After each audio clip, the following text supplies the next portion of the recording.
ကျွန်တော်တို့ဒီလိုမျိုးပါကင်တွေမှာပါကင်ကိုပုံပါမယ်မဝယ်ထားပဲနဲ့ရက်မယ်ဆိုရင်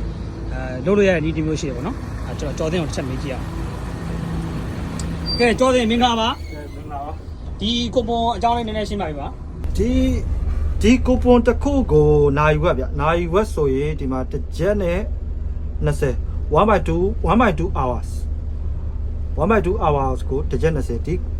ဒီကူပွန်တစ်ခုကိုနိုင်ဝက်စာရမယ်နိုင်ဝက်စာရမယ်ဆိုတော့ဒီကူပွန်ကိုကျွန်တော်တို့ဖောက်မယ် okay 2025ဒါတော့ဟောင်းပေါ့ဗျာအခု9လပိုင်းဆိုရင်9လပိုင်းဖောက်မယ်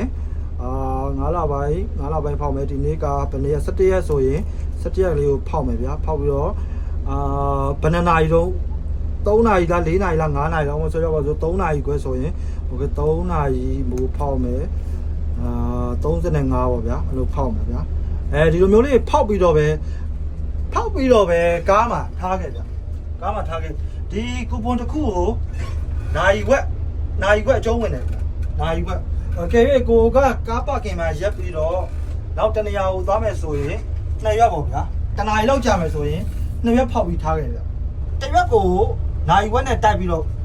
ကိုချိန်ပြီးတော့ဖောက်ကြည့်ပါဗျာအဲ့တော့ကျွန်တော်တင်ကအခုဒါဆိုဒီ2ရက်ပေါ့နော်ဒီ2ရက်ကိုဒီမှာထားလိုက်တယ်အဲ့တော့ဒီကျွန်တော်တို့ဆာမန်းဒီရဲကစိုက်ကနဲ့လာပေါ့နော်လာရှင်းမဲ့အနေထားမှာကျော်တင်ကအန်တာဒီဖောက်ထားတဲ့1 hour အတွင်းဆိုရင်ကျော်တင်ကိုဆာမန်းဖမ်းမှာမဖ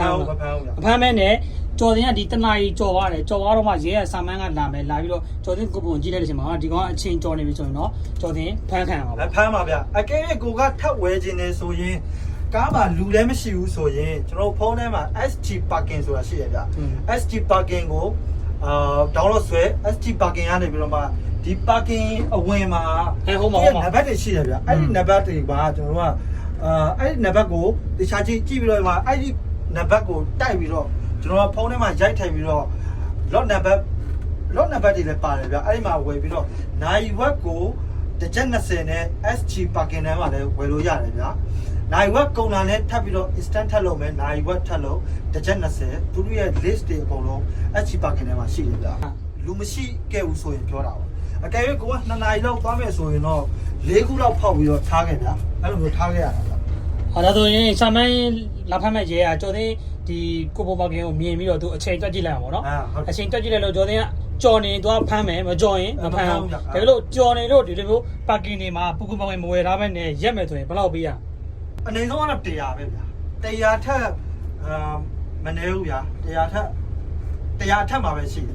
ဒီကားအတွက်ကိုပြောပြရအောင်ကျွန်တော်တို့ AC ကားလိုမျိုးတို့တခြား lorry တို့ဆိုတော့မပြောတတ်ဘူးဗျကျွန်တော်တို့ကားကတော့100အနေဆုံးပဲဗျတော့ heavy picker ဆိုတော့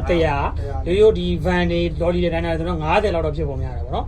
်အဲ့တော့ဒါကိုပုံပါကင်ပေါ့နော်ကျွန်တော်တို့စင်ကာပူမှာ club 3နဲ့ကားမောင်းမယ် club 4နဲ့ကားမောင်းမယ်ဆိုရင် heavy picker တွေမှာနေရာတွေမှာရက်ချင်တယ်ဆိုရင်ဒီပါကင်လေးကိုကိုယ့်ဘက်ကိုဝယ်ထားပါကိုကပါစင်နဲ့သုံးမယ်ဆိုကိုယ့်ဘက်ကိုဝယ်ထားပါစင်နဲ့မသုံးချင်ဘူးဆိုရင်တစ်ထေးကိုဝယ်ခိုင်းတာပေါ့နော်ဒီကဘာမှတော့ဝယ်လို့ရတာကိုပုံပါကင်7-11မှာဝယ်လို့ရတယ်ဟိုအစ်စ်လေးတစ်ခြားပြပါဒါအစ်စ်နော်ဒ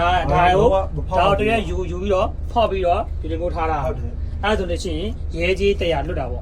ဒီပတ်စံလေးတစ်ချက်ခွဲ2ချက်လောက်ကွာဆောင်းပြီးတော့ကားရထားလို့ချင်းဒီမှာထမင်းဝယ်ချင်တာတော့ဘာလို့အဲ့လိုမျိုးတွေပေါ့ဗျာကားပါကင်နဲ့လည်းနီးမယ်ဆိုရင်ကိုရက်ခက်မယ်ဆိုရင်ရက်ခက်လိုက်နိုင်ဝက်လောက်ပဲအချိန်ပေးရမယ်ဆိုရင်ကိုပါကင်တစ်ခုမှာတစ်ချက်20ပဲရှိရဗျာကိုပါကင်လေးတစ်ခုလောက်ထားခဲ့လိုက်နိုင်ဝက်သွားလို့ရမယ်ပေါ့ဗျာအဲ့လိုအဲ့တော်လေးဒီကောင်ကငကိုတွေကရှိတာလားဒါမှမဟုတ်အခုမှပေါ်လာတာကြာပြီ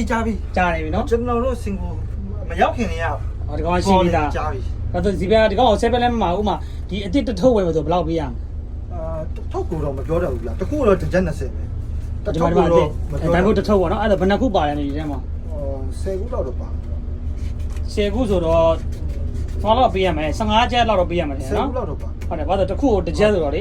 15ချက်လောက်ပေးရမှာထင်ဒါတထေးဝယ်ပေးတာဆိုမပြောတတ်ဘူးဒါကတော့တစ်ချက်ကို20တခုကိုတစ်ချက်20ဒါဆိုလို့ရှိရင်ရဲဖမ်းတဲ့ဒီကိုပုံ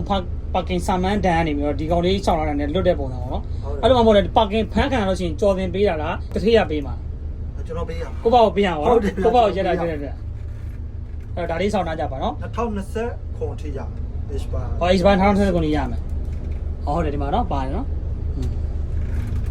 ်ဒါဆိုဒီကဟိုဘယ်လိုပြောမလဲ AV ကပ်အသုံးဝင်တာပေါ့နော်ဘယ်ကပ်ပဲဖြစ်ဖြစ်ဘယ်ကပ်ပဲဖြစ်ဖြစ်သုံးလို့ရတယ် ကဲဒါဆိုလို့ရှိရင်ဒါစင်ကာပူမှာကားမောင်းမယ်ဆိုရင်ကိုယ့်ရဲ့ personal detail ပေါ့နော်ကားကိုသုံးကျင်တယ်ဆိုလို့ရှိရင်ဒီကိုပုံမှန်ကဝယ်ပြီးတော့သုံးပေါ့အဲ့ဒါရဲဖန်ခံရတာလွတ်မှာ ဖုန်းထဲကလည်း digital ဝယ်လို့ရတယ်ဖုန်းထဲကလည်း application ကနေပြီးတော့ဝယ်လို့ရတယ် application ကဝယ်တာကြတော့ကိုရမဲ့ parking မှာဟိုမှာ sign board ရှိတယ်အဲ့ဒီ sign board မှာတစ်ချက်သွားကြည့်ရမှာဗျသွားကြည့်ပြီးတော့မှဒါဆိုရင် Booling Heavy Picket Carpet ဆိုရင်အဲ့လိုမျိုး step by step ပေါ့ဗျာမှာ lock number တွေရှိတယ်ဗျ3နဲ့3နဲ့အဲ့လိုမျိုးရှိတယ်ဗျလက်ရှိ parking ရတယ်လို့ရတယ် ကဲအခုလို parking ကိုဒီချာလေးရှင်းပြပေးတဲ့ကြော်တင်ကျေးဇူးထူးတင်ရှိပါတယ် ကျေးဇူးတင်ပါတယ်ဗျ